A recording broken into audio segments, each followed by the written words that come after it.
I'm Dante Domolini. I'm the manager and co-counsel for the Central Delta Water Agency. I have with me today Brett Baker and Greg Wilson. We'll try and get through some of the slides. Perhaps we don't have enough time to cover them all, and we'll move on down the line as we can.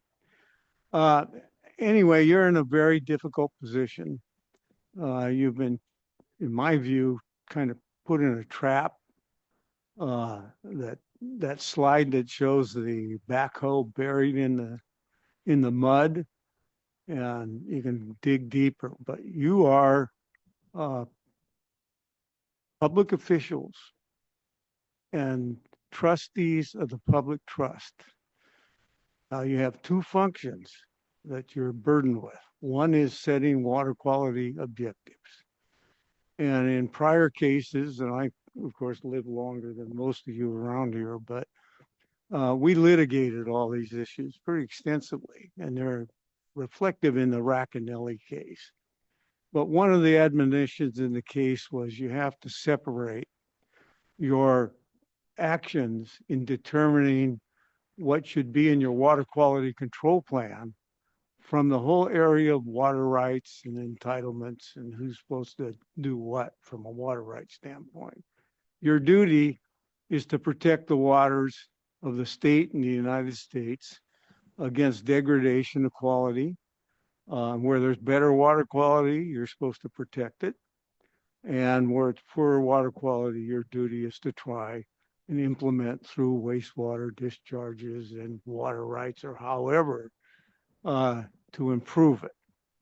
Now, the problem is in part politics in California.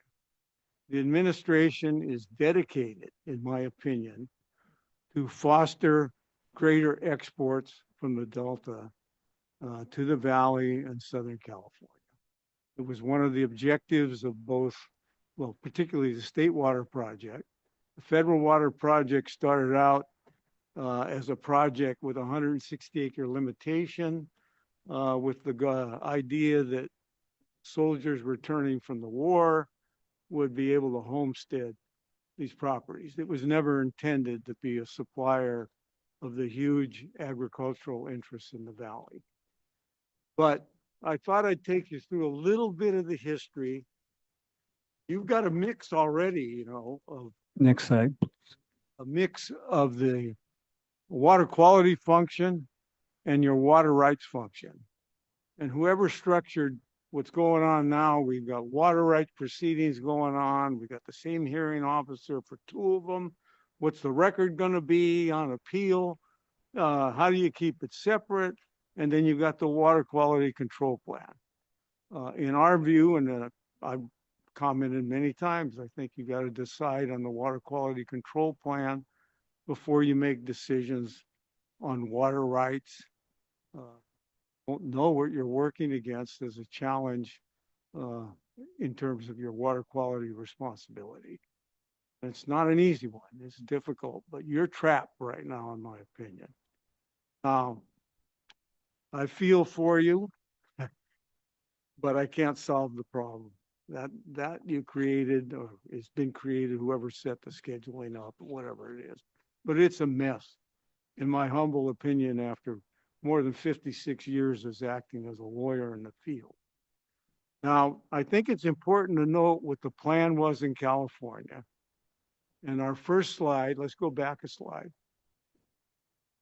is that we would take water that is truly surplus from areas that have water and help people in areas that don't have sufficient water. That's a good policy. It was good at the time. It should be good today. Why degrade one part of the state to benefit another? Now, it boils down kind of to economics, but that's there. From an environmental standpoint, I think it's there as well. The feature today, just from looking at the television and our new president, so on and so forth, it's economics over environment. Your duties are independent of that. Your duty as a water quality planner is to protect the beneficial uses. I mean, you lay out what you think is appropriate. I can't tell you exactly. I don't know them. When I started, striped bass were the bellwether of the estuary. And when the striped bass index, and the attempt was to keep water quality adequate all the way in the Suisun Marsh and the mixing zone, which if you look at a map where Suisun Marsh is a big area, it made sense to me. There's a lot of water that could be in that favorable condition. Now, since that time, we've abandoned, we've moved back from that. And striped bass, the index went down, and all of a sudden they became predators. Now we think they're terrible because they eat other fish, in particular salmon. Well, big fish eat little fish, no matter what they are.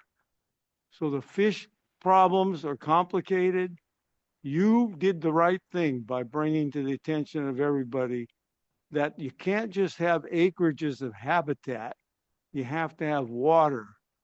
You really have to have the conditions in each river system that are needed to propagate fish.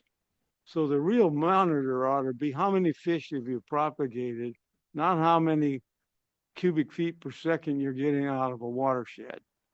Now, one of the big problems I see is that your board, and it's so complicated, you're going to have to depend on staff. And unfortunately, I think that's part of the problem.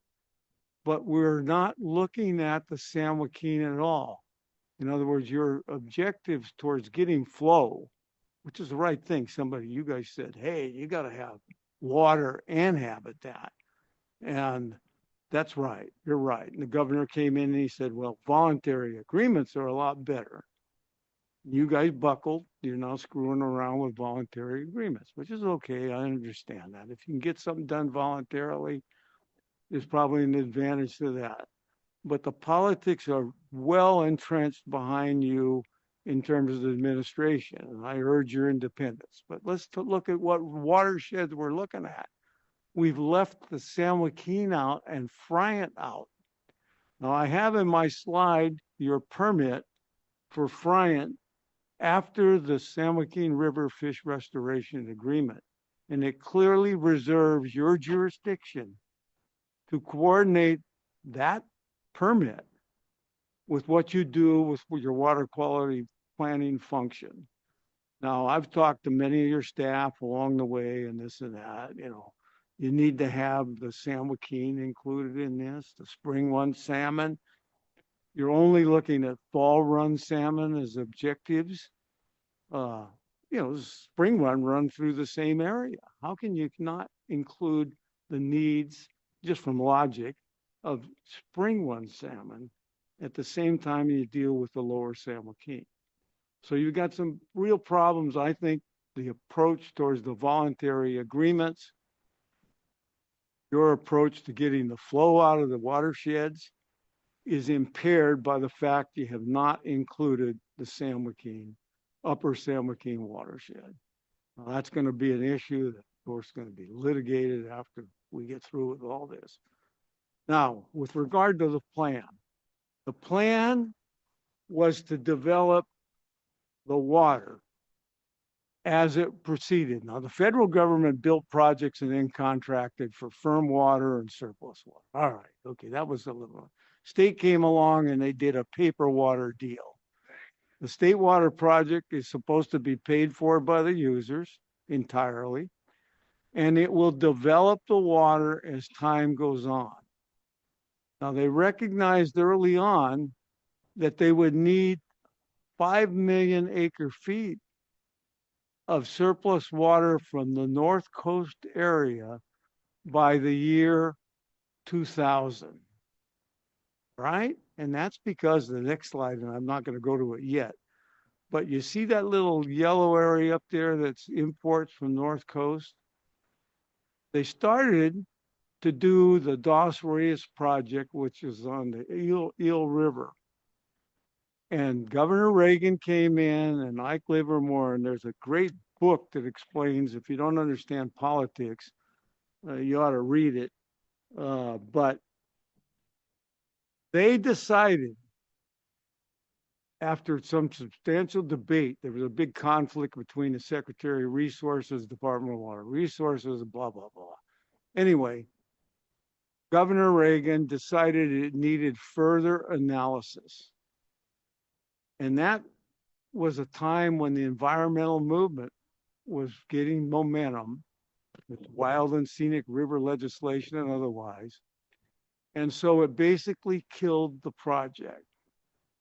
Now the projects, and the slides are in here, and I don't know, I got to go to each one of them, but the projects, both the state and federal, to carry out the water plan, which I showed you was to take surplus water from areas of the state, help people in the areas that don't have the water, was planned upon developing sufficient water supply so that the needs in a reoccurrence of the 1928 through 1934 drought would be met.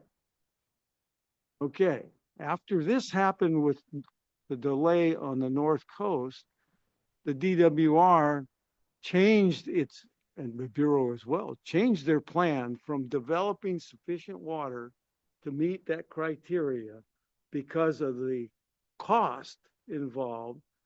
And they rationalized that by taking additional risk. And it's in their bulletins, and I've got the slides in here if you want to look at them that say it. Basically, they assumed that they would take the risk of reduction of contract deliveries rather than, because they faced the reality they couldn't develop the water without going to the North Coast. There was also Auburn Dam, that somebody planned on doing that they didn't build. So we're woefully short of water in terms of meeting water quality standards.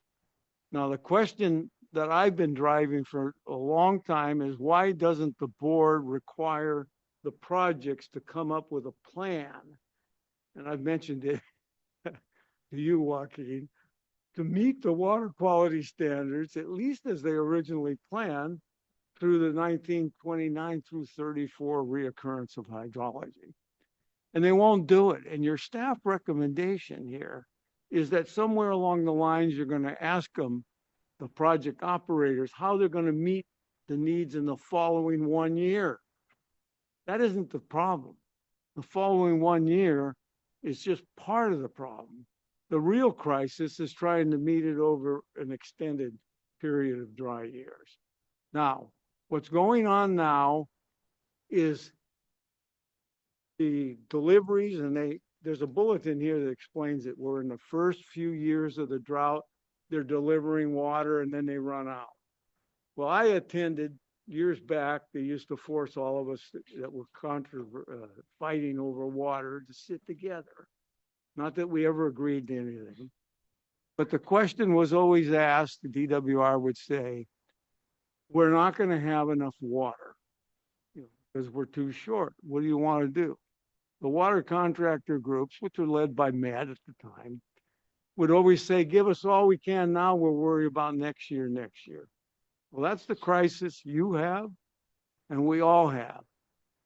Now, you administer the water rights of the state of California, the post-1914. You handle those state filings. You're directed to control those in the best public interest. Well, those things are inflated. In all of them, they have the requirement that you can't license or permit water needed for the economy in the county of origin.